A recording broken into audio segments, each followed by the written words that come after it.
we are at the end of our symposium, almost. It is my pleasure to introduce the last speaker from MasterCard. MasterCard has been very instrumental in the setting up of this center. They have funded the overheads for setting up the center, and they've funded the data hub that we mentioned yesterday. So we are very, very grateful to MasterCard for their partnership. I would like to introduce Dennis. I don't know how to pronounce his last name, so I will not attempt to do it. Dennis manages the monitoring, evaluation, and research activities within the MasterCard Foundation's rural and agricultural finance and savings portfolios. Prior to joining the foundation, Dennis worked at the University of Notre Dame, where he guided the Ford family program's work in Kenya and Uganda, coordinating community engagement activities and research projects in health, youth entrepreneurship, and financial inclusion. Previously, Dennis worked in partnership with Columbia University in roles ranging from the West Africa Operations Manager for the Millennium Villages Project to advising municipal governments in East and Southern Africa through the Millennium Cities Initiative. Dennis also served as a U.S. Peace Corps community health volunteer, eradicating guinea worm in Burkina Faso. He holds a master's in public policy from the Harvard Kennedy School and a Bachelor of Arts in Anthropology from the University of Notre Dame. Please help me welcome Dennis. I think we should go out.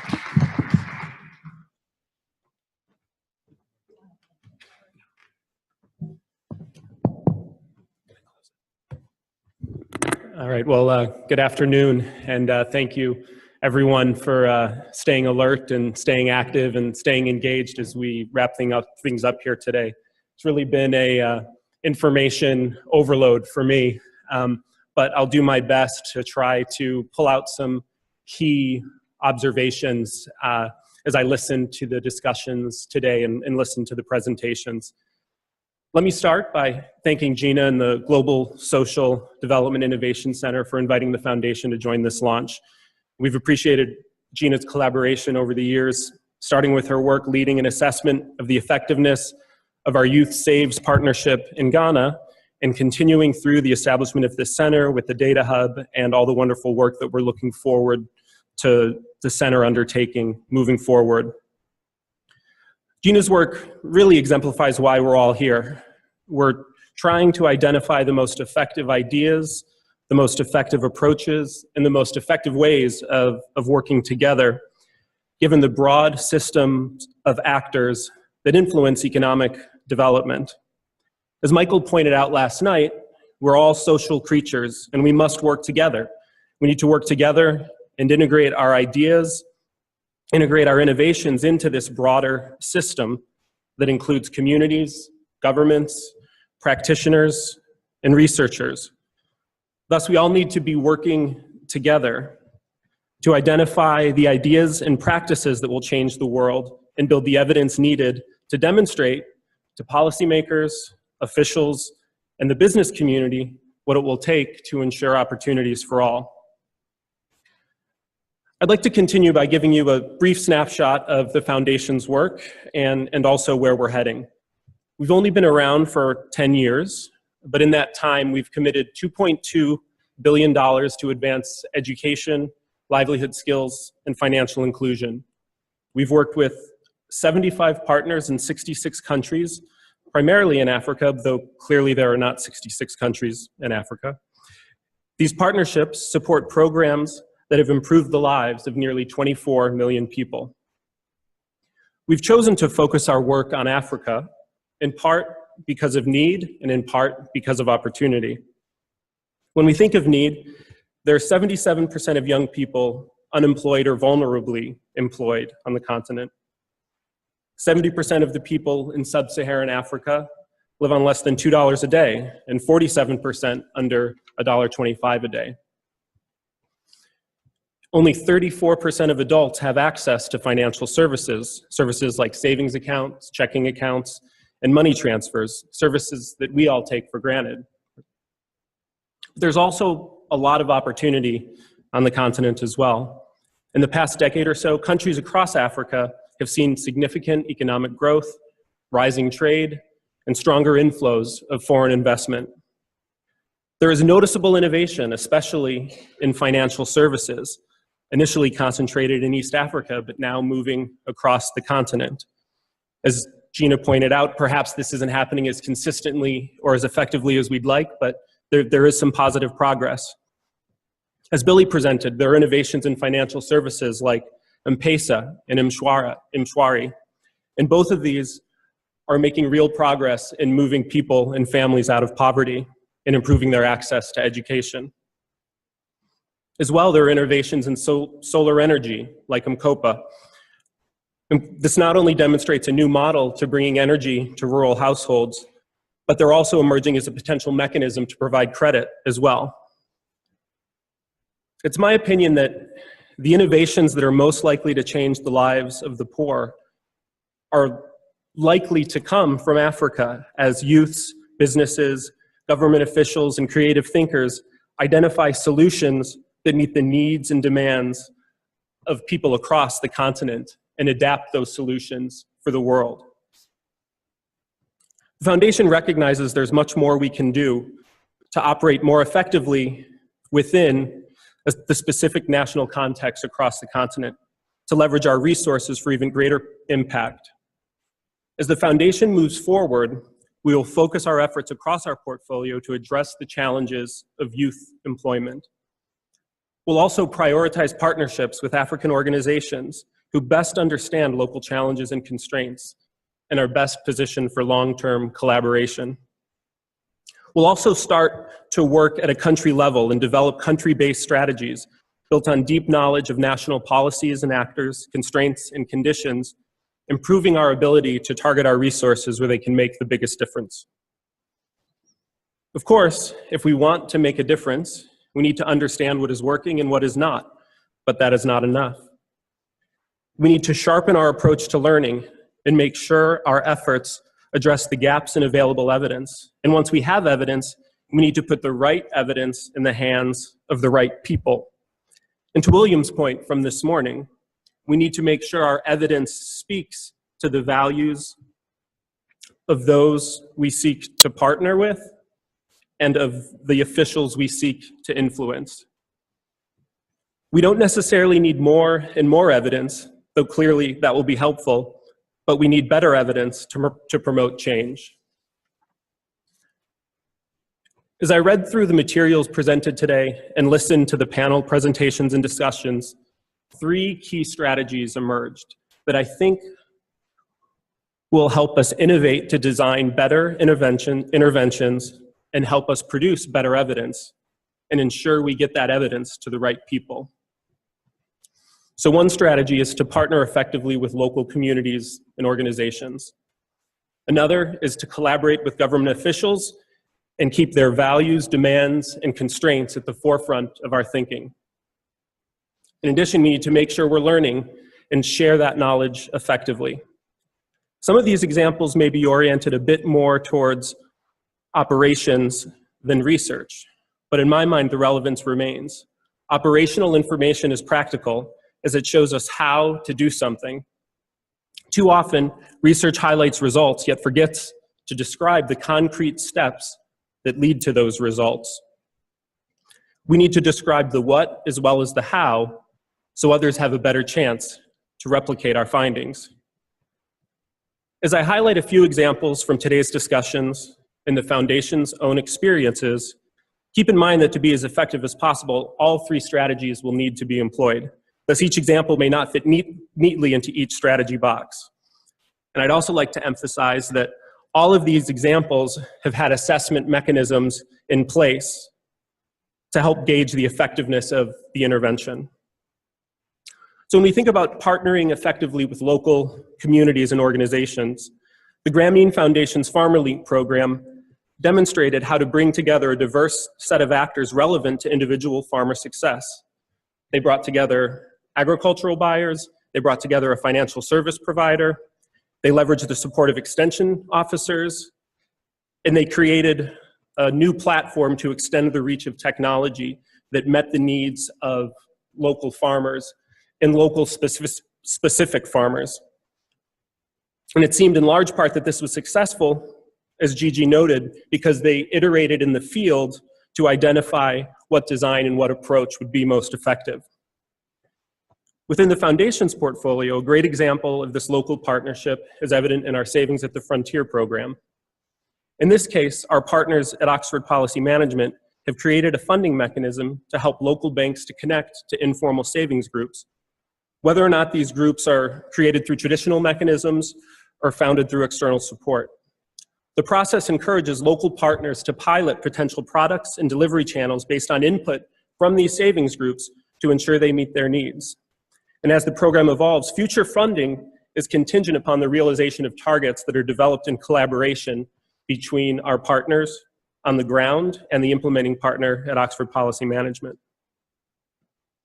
So a second part of the strategy is collaborating with government officials. Samagra in the video, which we just saw, shows us how to solve a problem that has been very difficult to figure out, providing safe and sanitary toilets in densely populated urban communities in a financially sustainable way. Their partnership with the Pune Municipal Council helps offset some of the costs, while the improved infrastructure and mixture of services designed with community input have turned the toilets into a place where people are happy to do their business. In this case, without government financial support, the operations would never have gotten off the ground.